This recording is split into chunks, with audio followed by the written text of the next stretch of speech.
Muy buenas tardes. Bienvenidos a esta transmisión del Instituto de Geofísica de la UNAM. Hoy, 5 de noviembre de 2020, es el Día Mundial de Concienciación sobre Tsunamis. Y para conmemorarlo tenemos estas tres interesantes charlas sobre el papel de los servicios nacionales, sismológico y mareográfico en el alertamiento de tsunamis. Comenzaremos con la plática de la doctora Xoli Pérez Campos. Ella es jefa del Servicio Sismológico Nacional del Instituto de Geofísica de la UNAM. Adelante, doctora, por favor. Muchas gracias, buenos días y vamos a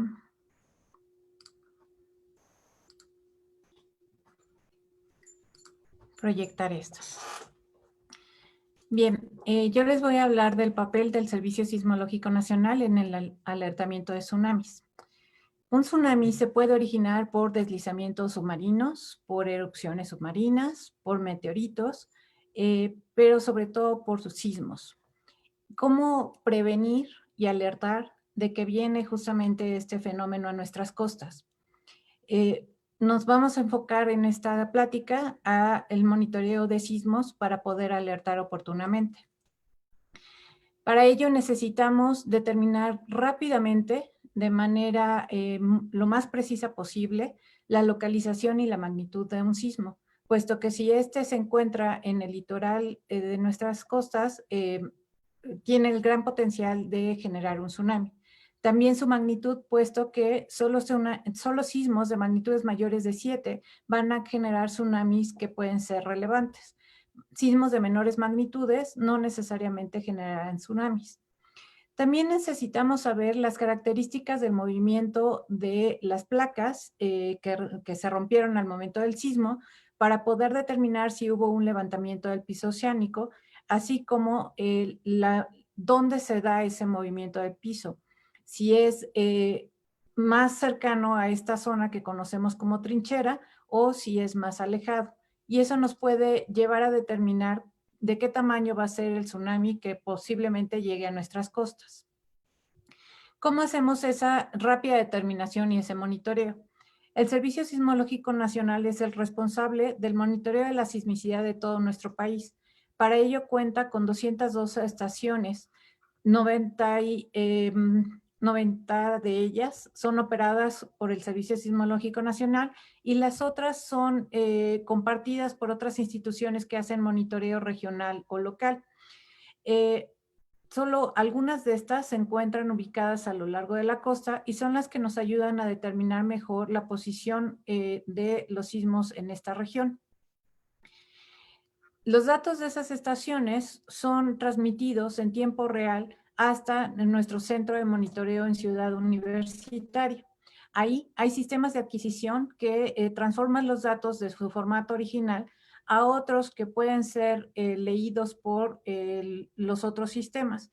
Estos sistemas, hay un sistema automático que lo que hace es determinar en todos los datos que está recibiendo si se trata de un sismo y localizarlo y calcular su magnitud. Ese cálculo automático lo hace un programa que se llama SAISCOM-3 y con ese se publica una solución automática en nuestras redes sociales y en nuestra página de internet que incluye la palabra de preliminar. Esa palabra nos está diciendo que todo fue un proceso automático y que no hubo intervención humana. Por otro lado, en el centro de monitoreo hay un analista 24 horas del día, los 7 días de la semana, que se encuentra revisando las señales y en el momento en el que ve que hay un sismo, las analiza y mejora esta estimación preliminar, publicando ahora una localización y magnitud revisada. Igualmente, esta se vuelve a publicar en nuestra página de internet y nuestras redes sociales. Los tiempos que toman nuestros reportes varían, puesto que para sismos de magnitudes menores de 4 se trata de un proceso meramente manual. El sistema automático no está configurado para poder determinar la localización y magnitud de estos sismos pequeños. Todos los sismos que ocurren con estas características son reportados en un reporte matutino y uno vespertino. Estos salen a las 8 de la mañana y a las 8 de la noche y contienen toda la sismicidad de 12 horas entre las 5 de la mañana y las 5 de la tarde y entre las 5 de la tarde y las 5 de la mañana. Para sismos con magnitudes mayores de 4, hay dos posibles escenarios. Uno entre 4 y 5 y otro para sismos mayores de 5. En ambos casos se genera un reporte preliminar con estos sistemas automáticos, como el que ya expliqué. Eso toma aproximadamente entre 5 y 7 minutos. Quizás hay algunos eventos que pueden llegar a tomar menos tiempo, como 3 minutos, y eso es porque se encuentran en zonas donde hay muchas estaciones. 7 minutos es para sismos más grandes que requieren de mayor información para tener menor incertidumbre en estos parámetros. Viene la revisión manual por parte de los analistas y esta puede tardar de 10 minutos hasta 40 minutos dependiendo de la complejidad de los datos y de las características del sismo. Y esto es publicado en un reporte revisado. Si el sismo tuvo magnitud mayor de 6, además generamos un reporte especial, el cual contiene las características tectónicas de la zona, sismicidad histórica, así como todas las características principales del sismo en cuestión. Nosotros tenemos una estrecha colaboración con varias instituciones. Está el Sistema Nacional de Alerta de Tsunamis, que es el que hoy nos compete, en el cual participa la Secretaría de Comunicaciones y Transportes, la Secretaría de Seguridad y Protección Ciudadana, la Secretaría de Marina, la Universidad Nacional Autónoma de México y el Centro de Investigación Científica y Estudios Superiores de Ensenada. Por parte de la UNAM estamos el Instituto de Geofísica y el Instituto de Ingeniería. El Instituto de Ingeniería trabaja de manera paralela. El Instituto de Geofísica es el responsable del Servicio Sismológico Nacional y del Servicio Mareográfico Nacional. Nosotros iniciamos emitiendo estos reportes de sismicidad, de localización y magnitud de los sismos y se los enviamos a los diferentes actores, en particular al Centro de Alerta de Tsunamis, que más adelante nos platicarán sobre su funcionamiento. También lo enviamos al Centro Nacional de Prevención de Desastres, quien se encarga de hacer una revisión junto con la información de mapas de intensidades que manda el Instituto de Ingeniería para ver zonas de exposición, población expuesta, infraestructura expuesta y calcular posibles daños o afectaciones. Por otro lado, también mandamos la información al gobierno de la Ciudad de México. Compartimos con la Universidad Autónoma de Nuevo León la encuesta de Sintió un Sismo y genera la universidad mapas de intensidades macrosísmicas, los cuales a nosotros nos ayudan, por un lado, a informar al público y por el otro, verificar nuestras localizaciones e información. Toda esta vinculación y colaboración se da en tiempo real y sobre todo en los momentos en los que hay sismos significativos. Nosotros publicamos los parámetros sísmicos que corresponden a la fecha de origen, la hora de origen, la magnitud, que publicamos varios tipos de magnitud, por eso es que no decimos magnitud Richter, sino que depende de la magnitud, va a ser el tipo de magnitud que publicamos. También generamos esto de aquí en medio que corresponde a la forma en la que rompen los bloques y se genera el sismo, lo cual es muy importante para el objeto del alertamiento de tsunamis. Esta pelotita nos está indicando el movimiento que tienen los bloques que rompieron. Si esta tiene una forma parecida a lo que están viendo en esta imagen, puede implicar un levantamiento de uno de los bloques y eso puede implicar el levantamiento del suelo oceánico y por lo tanto tener un potencial tsunamigénico, es decir, tener el potencial de generar tsunamis más alto que si solo tuvo movimiento lateral o movimiento horizontal.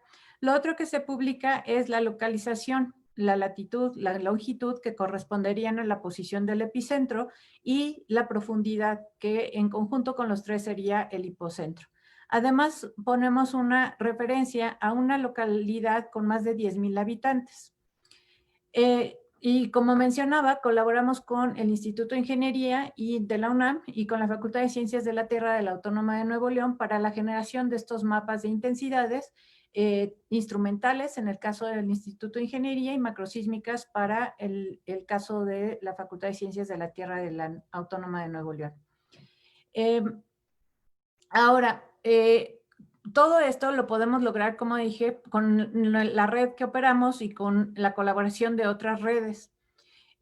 Lo que ven a la derecha son los sismos más importantes que han ocurrido en los últimos 120 años, al menos en el centro-sur de México. Estas pelotitas me indican el tamaño de los sismos, siendo los más grandes este de 1932 y este por acá del 7 de septiembre de 2017. Esos dos sismos mayores de 8, de hecho magnitud 8.2, fueron generadores de tsunamis. Varios de estos han sido generadores de tsunamis, por ejemplo, el de 1995. Por ejemplo, este de 2020, que si bien fue pequeño, sí generó un tsunami. De tal manera que lo que necesitamos es poder caracterizar esta sismicidad que ocurre en la costa del Pacífico mexicano de manera muy rápida. Hoy en día la magnitud la podemos obtener en aproximadamente 5 minutos, pero la posición de la falla, es decir, cómo ubicar esta área de color, podemos tardarnos varias horas. Si bien el epicentro se puede localizar en menos de 5 minutos, es importante la posición de la falla porque el epicentro no necesariamente coincide con el centro de esta área. También necesitamos el tipo de falla, como mencioné, cómo rompen los bloques. Puede ser, de hecho es muy importante para determinar el potencial de tsunami y el nivel de tsunami que se va a tener. Hoy en día esto nos toma aproximadamente 12 minutos en resolver, cuando menos. El reto es poder obtener todas estas características de magnitud, posición y tipo de falla en menos de 3 minutos. ¿Cómo lograr eso? Desificando el número de estaciones a lo largo de la costa del Pacífico, sobre todo en las costas de Jalisco, Colima, Michoacán, Guerrero, Oaxaca y Chiapas, para poder determinar estos 3 parámetros en menos tiempo al contar con mayor información a lo largo de esta costa, que es donde se dan principalmente los sismos generadores de tsunamis locales. ¿Y por qué reducir de 5 a 3 minutos? Bueno, porque los tsunamis en nuestro país, como lo comentarán más adelante, llegan apenas en 10 minutos. 5 minutos no nos va a dar tiempo suficiente para poder evacuar. El minuto que podamos ganar va a ser muy importante para la población de nuestras costas mexicanas. Entonces, en resumen, el Servicio Sismológico Nacional proporciona hoy en día los parámetros de localización y magnitud del sismo. Esto lo hace de manera automática y en aproximadamente entre 3 y 7 minutos. Para sismos grandes toma al menos 7 minutos. Se requiere acelerar este proceso, sobre todo para esos sismos grandes que son potencialmente tsunamigénicos. Esto implica aumentar el número de estaciones sismogeodésicas en la costa del Pacífico. Sismogeodésicas quiere decir que es la combinación de sismómetros y tecnología GNSS. Se ha visto que esta combinación de instrumentos permite una caracterización mucho más rápida que solo empleando la tecnología de sismómetros o acelerómetros. Y con eso les agradezco la atención a esta parte de este evento. Muchas gracias, doctora, qué interesante. A las personas que nos están viendo, les recuerdo que al final tendremos la sesión de preguntas y respuestas, así que pueden ir escribiendo sus preguntas en los comentarios. A continuación tenemos la charla del maestro Octavio Gómez Ramos, jefe del Servicio Mariográfico Nacional del Instituto de Geofísica de la UNAM. Adelante, por favor. Muchas gracias. Bueno.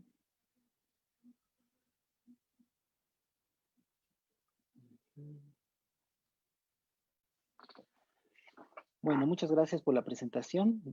Yo soy Octavio, el jefe del Servicio Mariográfico Nacional, y vamos a platicar un poquito acerca del papel de nuestro servicio en el alertamiento de tsunamis en México. Entonces, primero la presentación va a llevar dos partes. Para todos los que no conocen lo que es el servicio mariográfico, vamos a platicar un poco acerca de la historia y actualidad del servicio, y también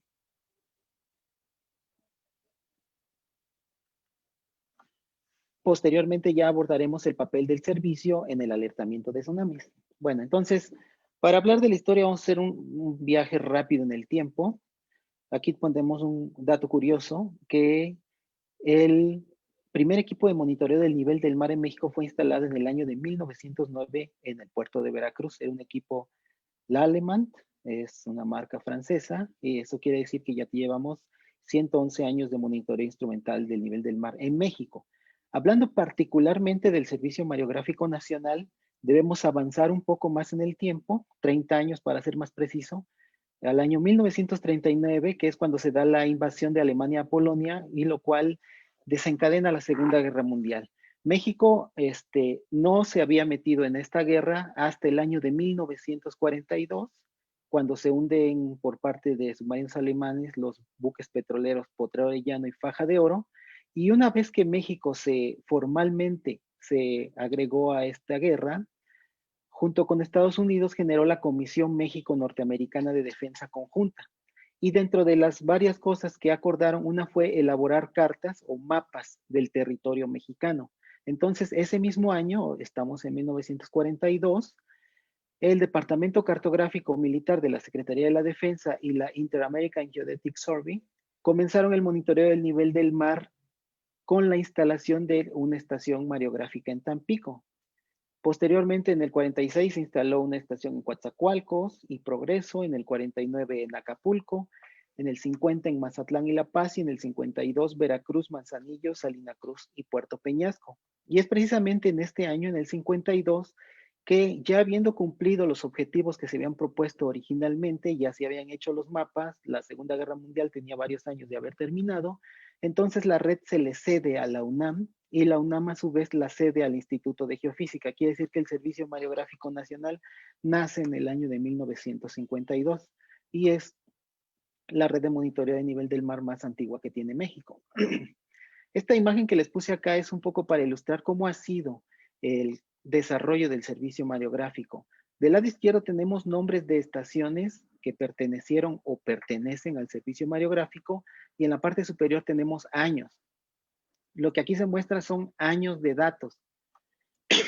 Y una cosa que se puede ver acá es que cerca de finales de los 90, inicios de los 2000, hubo un decremento muy importante en el número de estaciones. Prácticamente el servicio mareográfico desaparece. Ya no había estaciones de monitoreo.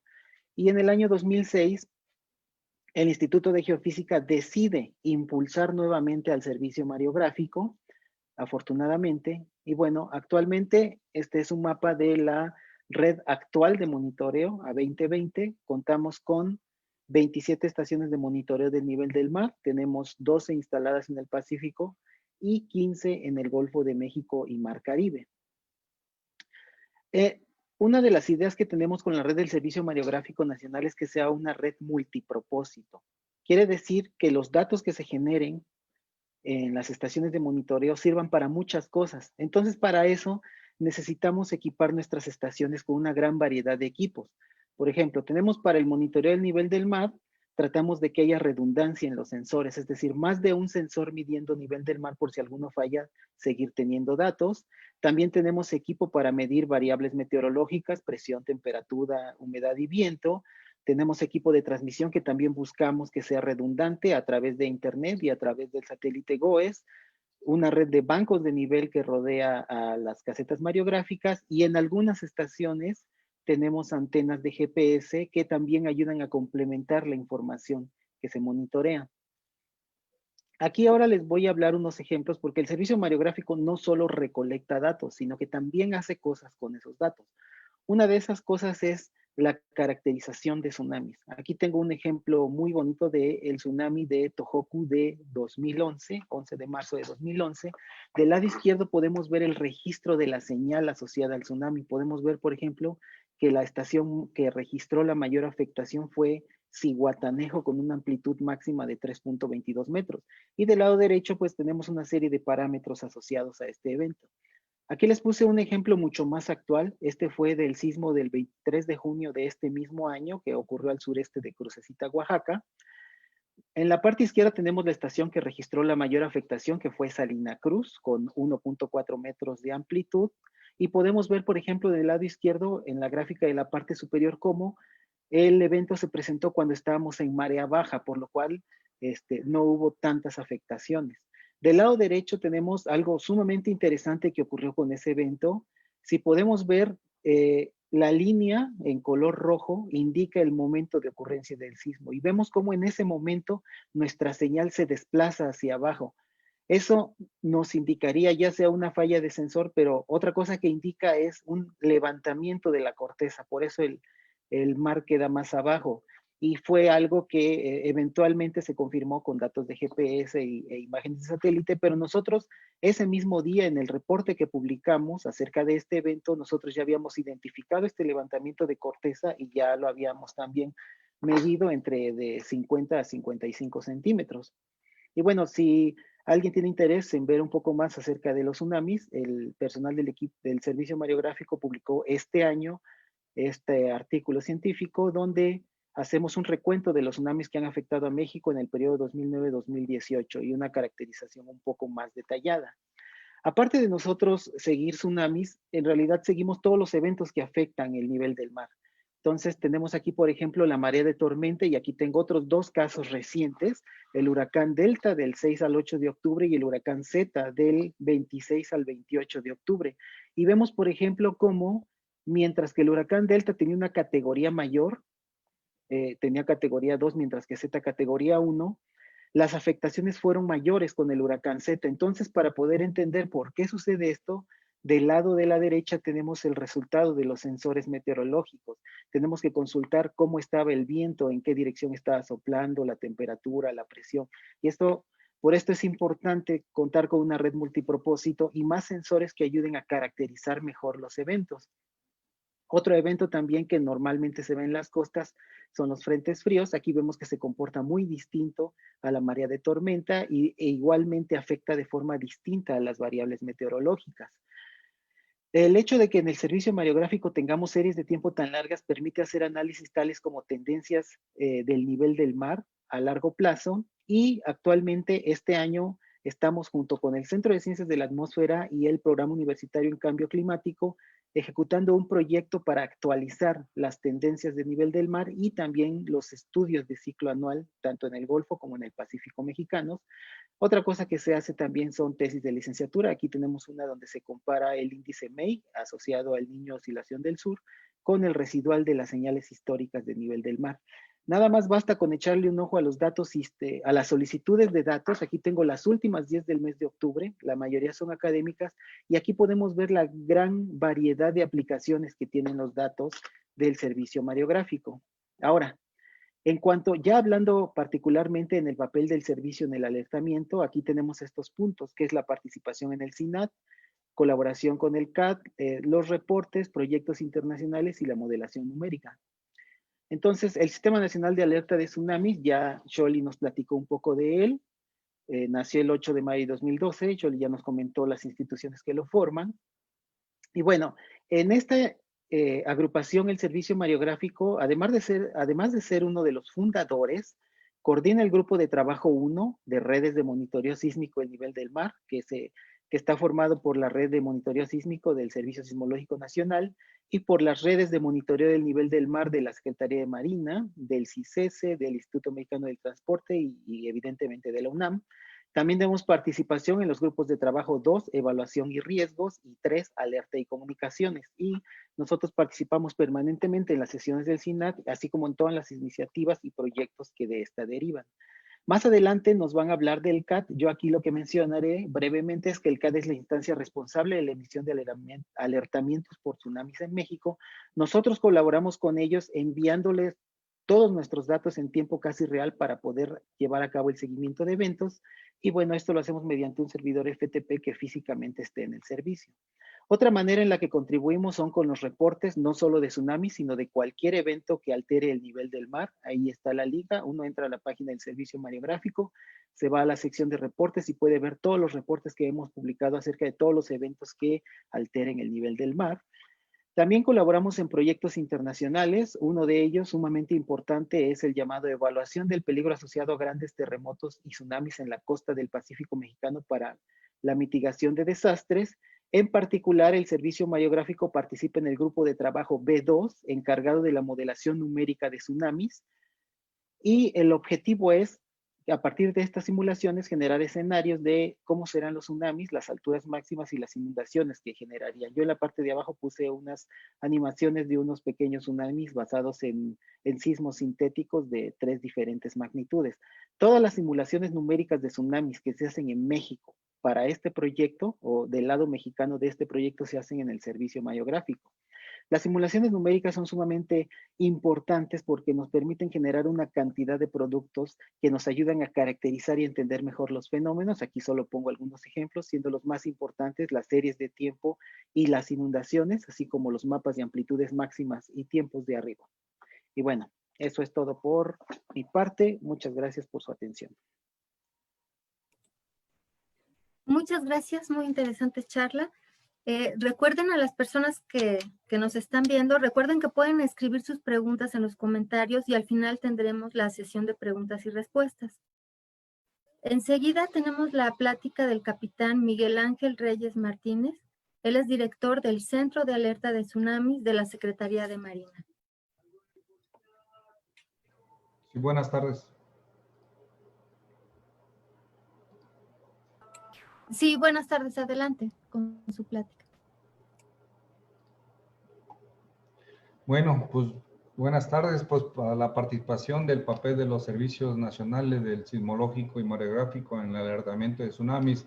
Voy a iniciar que la creación del Centro de Alerta de Tsunamis fue el 8 de mayo del 2012, en la cual es el centro operativo del Sistema Nacional de Alerta de Tsunamis y tiene como misión monitorear las fuentes de información sísmica y de nivel del mar para generar y enviar boletines de tsunamis a los demás integrantes del Sistema Nacional de Alerta de Tsunamis a fin de tomar acciones ante la ocurrencia de este tipo de fenómenos y con el objetivo de operar las 24 horas del día, los 365 días del año, para difundir la información oportuna sobre la generación de tsunamis lejanos, regionales y locales que puedan afectar las costas del territorio nacional, a fin de permitir salvar y reducir la pérdida de vidas y de bienes. En ese tenor, la operación del Centro de Alerta de Tsunami como el centro operativo del Sistema Nacional de Alerta de Tsunami, en la parte nacional es esencial la participación o las coordinaciones que tenemos con el Servicio Sismológico, Servicio Mareográfico Nacional, asimismo como el Instituto Mexicano del Transporte y el Centro de Estudios Superiores de Ensenada, a la cual cuentan con red, y contamos también con la red mareográfica de la Secretaría de Marina, en la cual contamos con una red completa para ambos litorales y poder monitorear los niveles de mar, principalmente enfocado a alguna variación que pueda ser producida por un sismo cercano a la costa.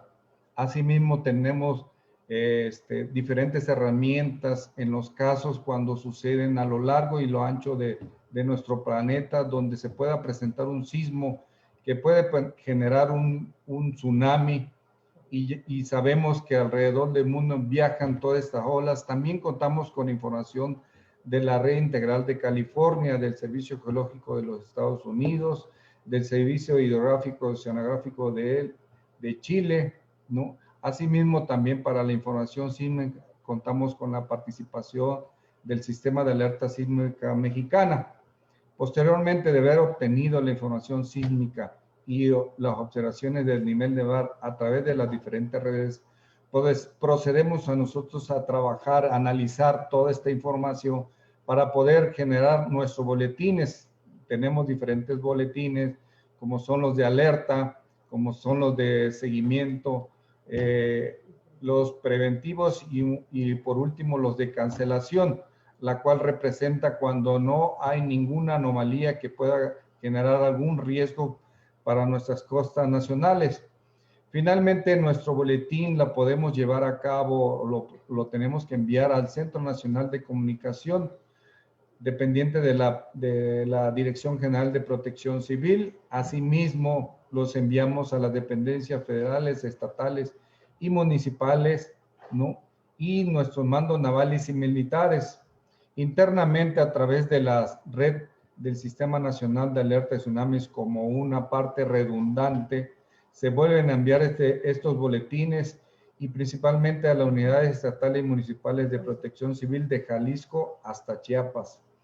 Y a través de la red de la Secretaría Marina y el Centro de Mando y Control de la Secretaría Marina y todos sus mandos navales. Asimismo, publicamos a través de nuestra página web estos boletines que se van generando. Finalmente, nuestra emisión de boletines trabaja sobre el Archivo de Información Oceanográfica Nacional. Trabaja nuestro módulo. Este módulo es una automatización en la cual trabaja en el modelo sintetizador de tsunamis, la cual genera un pronóstico de altura de ola y tiempo de arribo para sismos locales, ¿no? La cual la emitimos por los diferentes medios que le acabo de mencionar, y también les podemos compartir que a mediados de julio de este año pudimos lanzar la aplicación Tsunami MX, la cual la pueden descargar para los diferentes sistemas operativos, lo que es iOS, Android y Huawei. Finalmente, en nuestra operación, nosotros sabemos que la Ciudad de México es plenamente, recibe todos los sismos que suceden a lo ancho de nuestro territorio, y la operación del CAT, del Centro de Alerta, lo tenemos principalmente aquí en la Ciudad de México, en la sede de la Secretaría de Marina. Sin embargo, por un momento dado o por situaciones extremas que nos obliguen a abandonar el edificio, contamos con un CAD alterno ubicado en el edificio Faro Venustiano Carranza, citado en el puerto de Veracruz.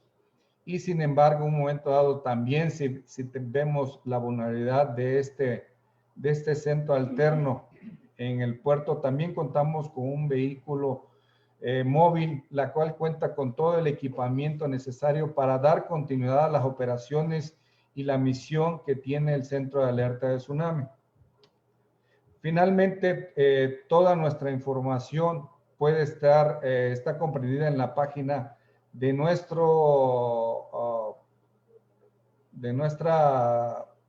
página de la Secretaría de Marina, y también ponemos a disposición los teléfonos para cualquier información que puedan o requieran poder necesitar, tanto en el ámbito de conocimiento general como en algunos estudios, bien lo mencionó el maestro Octavio, que se pueden generar diferentes tesis, trabajos o proyectos, ¿no? Esa es la participación del Centro de Alerta Tsunamis en este Día Mundial de la concienciación del riesgo por tsunami en el mundo. Muchas gracias. Muchas gracias, muy interesante plática. Para las personas que nos están viendo, por favor, pueden escribir sus preguntas o comentarios en el área de comentarios de aquí de Facebook. Y ya tenemos una pregunta que es de Mario Islas. Él pregunta si para la alerta de tsunamis en México no se ha vuelto a intentar colocar las boyas utilizadas en el sistema DART.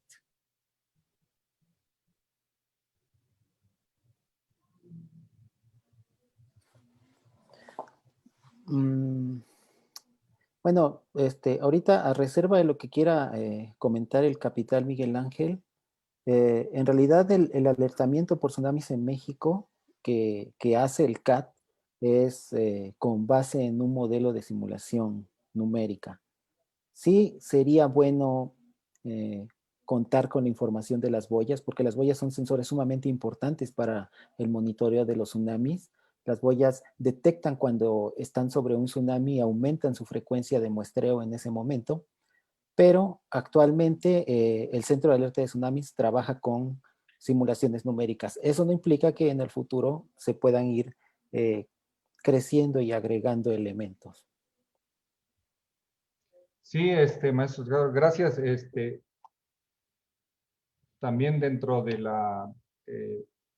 para nosotros nos sirve la información de las boyas DART cuando suceden sismos lejanos o transoceánicos, ¿no? Para los sismos locales, desgraciadamente, nuestra trinchera mesoamericana, donde suceden los sismos que pueden provocar tsunamis, está enfocada desde Jalisco a Chiapas y es muy cercana este tipo de boyas para los sismos locales que puedan generar un tsunami, pues realmente no nos va a servir de mucho, ¿no?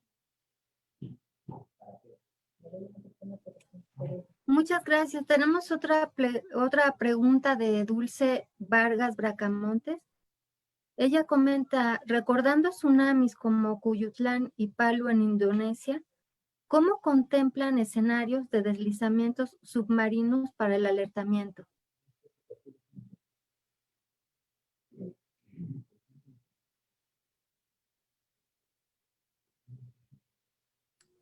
Si me permiten iniciar la respuesta y luego creo que ya el capitán y Octavio podrían complementar. Bueno, en ese caso, en la primera parte del alertamiento correspondió a el evento sísmico. O sea, estos deslizamientos fueron producto del evento sísmico. Entonces, hay un primer nivel de alertamiento debido a los parámetros de magnitud y localización de los sismos. Después viene que esos sismos provocan el deslizamiento y hacen que el tsunami no sea del tamaño que debió haber sido dados esos parámetros de localización y de magnitud. Hacen que el tsunami sea todavía más grande de lo que hubiera sido de no existir ese deslizamiento. Entonces, el primer alertamiento viene con los parámetros sísmicos. Después viene la verificación del tsunami con los mareógrafos y eso nos permite o va a permitir el cambio de nivel de alertamiento. De hecho, el alertamiento está en dos fases. Primero, la identificación del evento, su caracterización. Después, la parte de, son tres fases, perdón, la parte del modelo que determina si esos parámetros van a generar un tsunami. Y la tercera, que es la verificación de los niveles de mar para mantener el alertamiento o cancelarlo. Y cancelarlo no quiere decir que no pasó nada, quiere decir se quita el nivel de alerta. Entonces, ahí, Dulce, lo que corresponde es una vez que está el evento sísmico determinado, hay un modelo del tsunami que viene y una verificación con los niveles de mar, con los mareógrafos, y este puede aumentar el nivel de alertamiento o bien dejarlo o bien cancelarlo. Sí, así es, doctora. Como lo menciona, realmente en la historia sí han pasado este tipo de sismos por deslizamiento, ¿no? A la acumulación de sedimentos en el vertimiento de diferentes ríos que tenemos desde Jalisco a Chiapas. Pero principalmente sabemos que los sismos, si suceden en la trinchera mesoamericana, provocan tsunamis, ¿no? Pero un deslizamiento viene posterior a un sismo, ¿no? Para ese tipo de eventos nosotros definitivamente no tenemos nada que nos pueda alertar o decir que esté acumulado cierta cantidad de sedimentos y debido a este sismo que esté cercano o puntualmente en el vertimiento de estos ríos, puede generar un tsunami realmente también, ¿no? Como parte esencial de cómo se provocan los tsunamis. Muchas gracias. Raúl Arámbula tiene una pregunta para el CAT. Pregunta, entonces, ¿qué parámetros usan para decir si habrá un tsunami local? Nosotros principalmente es que el sismo, de acuerdo a nuestra modelación que tenemos, empezamos a trabajar de magnitud y la localización del sismo en la zona de la trinchera mesoamericana, como lo he repetido, sucede desde Jalisco a Chiapas, que es nuestra zona más vulnerable, y empezamos a trabajar de magnitud 5 que puede generar algunas variaciones del nivel del mar y principalmente en nuestra zona costera, en nuestras zonas de radar, ríos, que se pueden generar corrientes fuertes y pueden provocar accidentes e incidentes, ¿no? Y generar pérdidas de vidas y de bienes, ¿no? Esa es la parte del punto esencial que podemos nosotros a trabajar. Y ya un fenómeno más grande se presenta arriba de magnitud 7, en la cual nosotros inmediatamente corremos nuestra modelación para poder pronosticar la altura de la ola y el tiempo. Si me permite complementar, capitán, cómo funciona, Raúl, es que el Servicio Sismológico Nacional emite estos parámetros de localización y magnitud, los cuales son tomados por el CAT para hacer el modelo. Entonces, para sismos locales o para tsunamis locales, lo que se toma es la información del Servicio Sismológico Nacional. En el CAT cuentan también con la información de otras instituciones, como es el Centro de Alerta de Tsunamis del Pacífico y como es el Servicio Geológico de los Estados Unidos. Esto porque a ellos les permite monitorear sismos lejanos que pueden llegar a generar algún tsunami que afecte también a nuestras costas. De igual manera, pues sirve como un respaldo en caso de que hubiera alguna falla local que no permitiera al servicio sismológico emitir esta información tan importante de los parámetros de localización y magnitud en tiempo y forma. Ahora, es una de nuestras preocupaciones y es algo en lo que estamos trabajando, en tener un centro alterno de monitoreo para tratar de minimizar estas vulnerabilidades que existen como en cualquier otro sistema y que nos permitan estar siempre informando a las autoridades y sobre todo en este caso al CAT de manera rápida y oportuna para que ellos puedan correr su modelado. Sí, yo nada más para finalizar esa parte, doctora, pues sí, tenemos la tarea titánica ahí de que tratar de minimizar los tiempos. ¿Para qué? Para poder generar esta información y poderla difundir principalmente a todas las autoridades y a la población general para que pueda tomar sus medidas no pertinentes de acuerdo a las condiciones del terreno donde se encuentra. Muchas gracias. La ingeniera Elizabeth Reyes manda saludos y pregunta, ¿qué probabilidad de tsunami existe en Puerto Escondido, Oaxaca? Pues como lo mencioné, no hay nada, y yo creo que también lo va a reiterar la doctora Scholli, que no hay nada en el mundo que pueda predecir cuándo y dónde va a poder ocurrir un sismo, pero lo vuelvo a reiterar, para México, en los sismos locales, puede suceder en la trinchera mesoamericana, ¿no? Que está comprendida desde Jalisco hasta Chiapas, para México.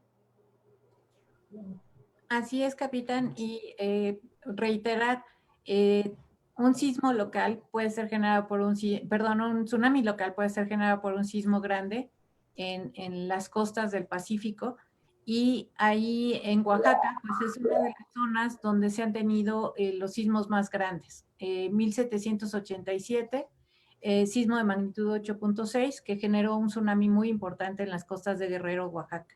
De tal manera, Elizabeth, que existe esa probabilidad. Cualquier fenómeno que ha pasado que ha sucedido en el pasado puede volver a suceder en el presente y en el futuro. Por lo tanto, toca siempre estar prevenidos si se habita en las costas del Pacífico mexicano. Muchas gracias. Esta pregunta creo que es para el maestro Octavio, es de Rodrigo León, y pregunta si se tiene pensado instrumentar el Golfo de California con mareógrafos. Esto es relacionado a la pregunta de Dulce, es decir, tsunamis relacionados a fallas laterales como el de Palu de 2018. Bueno, aquí en realidad el Golfo de California sí está instrumentado por el CICESE. Lo que sucedió fue que en los años 70 hubo un acuerdo entre el CICESE y el Servicio Mareográfico Nacional, de tal modo de que esa zona se les dejó a ellos debido a que por su cercanía geográfica era más fácil para ellos monitorear. Aunque por cuestiones históricas el Servicio Mareográfico Nacional mantiene una estación allá, que es la Estación de La Paz. Pero sí quiero recordar que como ya mencionó el capitán y mencioné yo, hay más de una red monitoreando el nivel del mar de México. Yo les hablé de la red del Servicio Mareográfico Nacional, pero también existe la red de la Secretaría de Marina, la red del Instituto Mexicano del Transporte y la red del CICESE, que está enfocada allá en el Golfo de California. Muchas gracias. Diego Espinosa pregunta, ¿cuánto se tarda generalmente el obtener un boletín de alerta de tsunami? Como inicio, el punto detonador es el trabajo que realiza arduamente el Servicio Sismológico para poder ubicar el sismo y su magnitud y posteriormente enviarnos a nosotros para hacer el análisis. Yo creo que estamos en un promedio de 10 a 12 minutos entre lo que es obtener la información sísmica y generar los boletines en caso de alguna anomalía del nivel del mar, pero es el reto que tenemos plasmado aquí todas las instituciones para poder minimizar los tiempos de respuesta y poder generar la información oportuna y veraz. Bien, tenemos otra pregunta de Alberto Galaviz. Él pregunta, dice, con base en las simulaciones numéricas, ¿cuántos minutos tardaría en llegar un tsunami local a costas mexicanas? Por ejemplo, el sismo en el Gap de Guerrero a la bahía de Acapulco. Pues prácticamente unos menos de 15 minutos, ¿no? Desde el momento que sucede el sismo, pudiese, si está muy cerca de Acapulco, puede suceder que no haya un retroceso como es el comportamiento normal de este tipo de fenómenos, que puede ser inmediatamente la inundación, o como puede haber ese retroceso y posteriormente venga el tren de olas para poder generar estos daños que realmente provocan este tipo de fenómenos. Sí, como bien ha mencionado el capitán, y como ya se mencionó anteriormente en la plática, tenemos esta situación de que estamos muy cerca de la zona donde se generan estos eventos. Y entonces, cuando se genera la onda de tsunami en aguas profundas, viaja sumamente rápido porque hay muy poca fricción. Viaja del orden de cientos de kilómetros por hora. Y a medida que se va acercando a la costa, va disminuyendo su velocidad, pero a la vez va aumentando la altura. Entonces, en aguas profundas los tsunamis viajan sumamente rápido y eso hace que tengamos tiempos inferiores a los 15 minutos para la llegada de un evento así. Claro, muchas gracias. Adrián Camacho pregunta, ¿tienen algún tipo de intercambio de datos con nuestros vecinos centroamericanos como Guatemala o El Salvador, que también se encuentran en la trinchera mesoamericana para alertar posibles tsunamis? Yo te compartiría, Adrián, que al menos en el intercambio de datos sísmicos sí lo tenemos.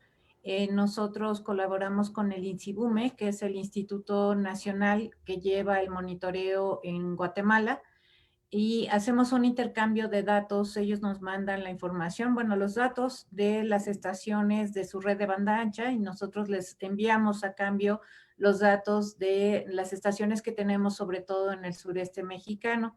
Y con eso nosotros tenemos una localización y magnitud más rápido, sobre todo de los sismos que ocurren en la frontera con ese país. Y por otro lado, ellos también pueden mejorar sus localizaciones y magnitudes.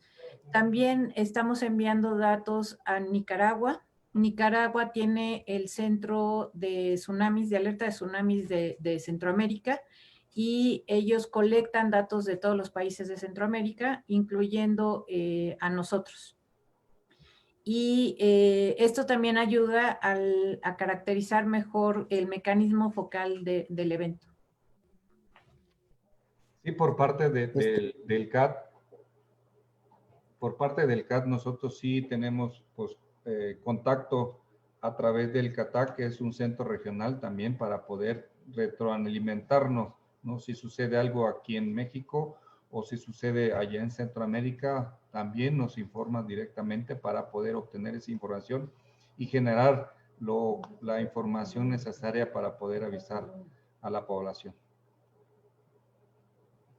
En el caso del servicio mareográfico, no existe comunicación directa con instituciones similares en Centroamérica, pero lo que sí existe es una colaboración con la Comisión Oceanográfica Intergubernamental. Ellos mantienen una red o reciben datos de todo el mundo y el Servicio Mareográfico Nacional envía los datos de todas sus estaciones a esta red y ellos los tienen disponibles en Internet para cualquier persona que quiera consultarlos. Esta Comisión Oceanográfica depende de la UNESCO y el Servicio Mareográfico tiene ya bastantes años colaborando con ellos con el envío de datos de nivel del mar.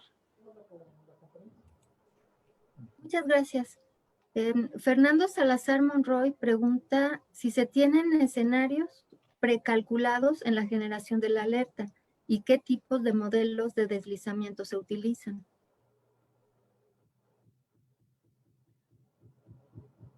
No, ¿me podrías repetir la pregunta, por favor? Claro, que si se tienen escenarios precalculados en la generación de la alerta y qué tipo de modelos de deslizamiento se utilizan. Nosotros en el CAT para deslizamiento realmente no lo tenemos. Tenemos para lo que son sismos, ¿no? Y nosotros a través de esta modelación hemos generado todo desde Jalisco a Chiapas los diferentes sismos que se pudiesen presentar, ¿no? Para tener ya una idea de los tiempos, ¿no? De amplitud y de arribo de ola. Bueno, complementando un poco lo que comentó el capitán, los invito a que en internet busquen el proyecto SATREPS México, porque precisamente una de las cosas que se está haciendo ahí es instrumentar el Pacífico Sur mexicano de tal modo que se puedan generar escenarios plausibles de sismos y a su vez escenarios plausibles de tsunamis.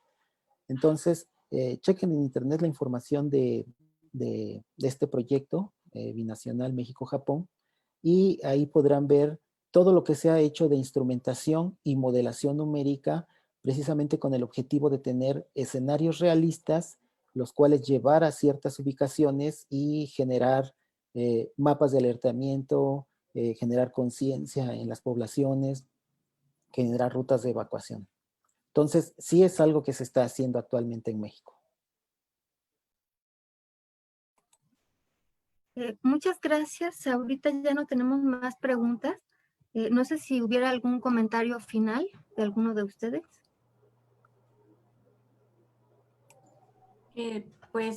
Podría empezar yo. Creo que hemos avanzado mucho en el monitoreo de la sismicidad y detonador del alertamiento temprano o el alertamiento de tsunamis. Tenemos retos muy importantes para poder bajar esos tiempos de respuesta y bueno, es algo que debemos tener en la mira y trabajar muy fuerte para lograr eso. Por mientras, pues seguiremos informando lo más rápido posible con la menor incertidumbre para que esta evaluación del potencial de generar tsunamis de un sismo sea lo más cercano a la realidad y permita a las autoridades tomar las decisiones adecuadas para salvaguardar la vida de los ciudadanos.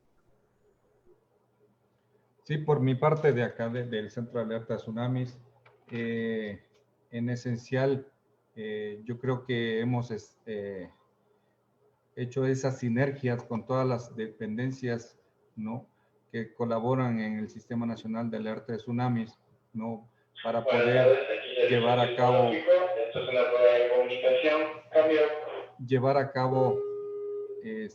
y poder generar la información lo más pronta y expedita posible. Pero también es importante y en el marco de este Día Mundial de la Concienciación del Riesgo por Tsunami, es importante que se una a toda esa parte de la sinergia a la población misma para que pueda poder obtener el conocimiento qué debe hacer si en dado caso sucede un sismo fuerte en su localidad, ¿no? tener el entorno y conocimiento para poderse poner en un lugar seguro.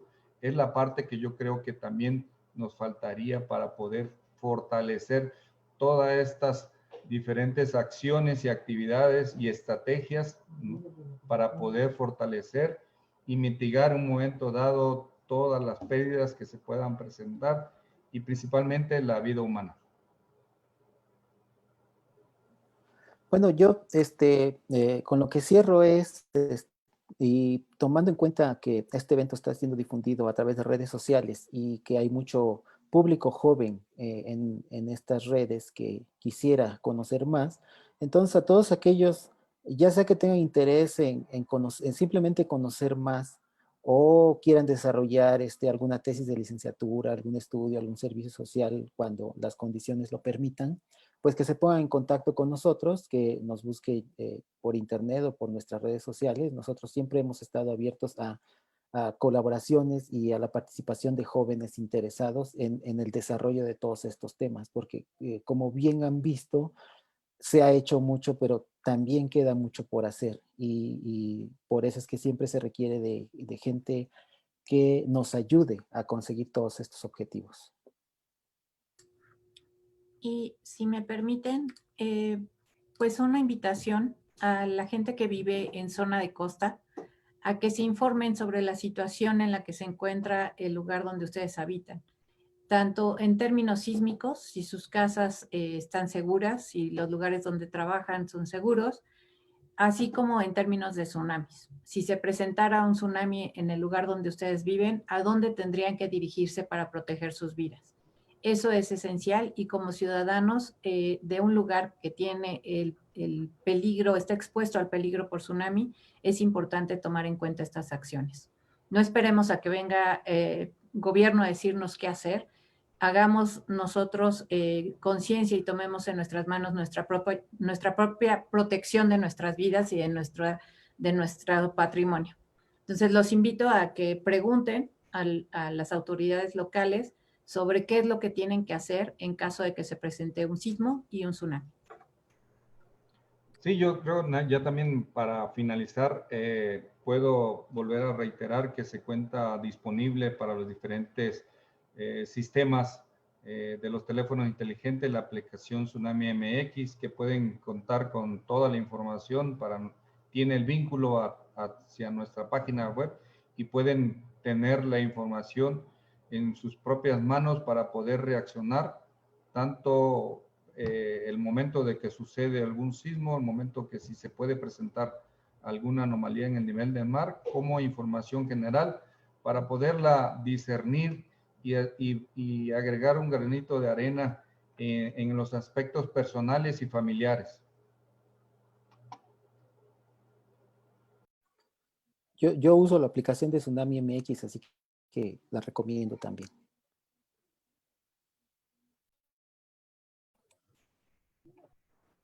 Bien, pues entonces con esto terminamos el evento conmemorativo del Día Mundial de Concienciación sobre Tsunamis.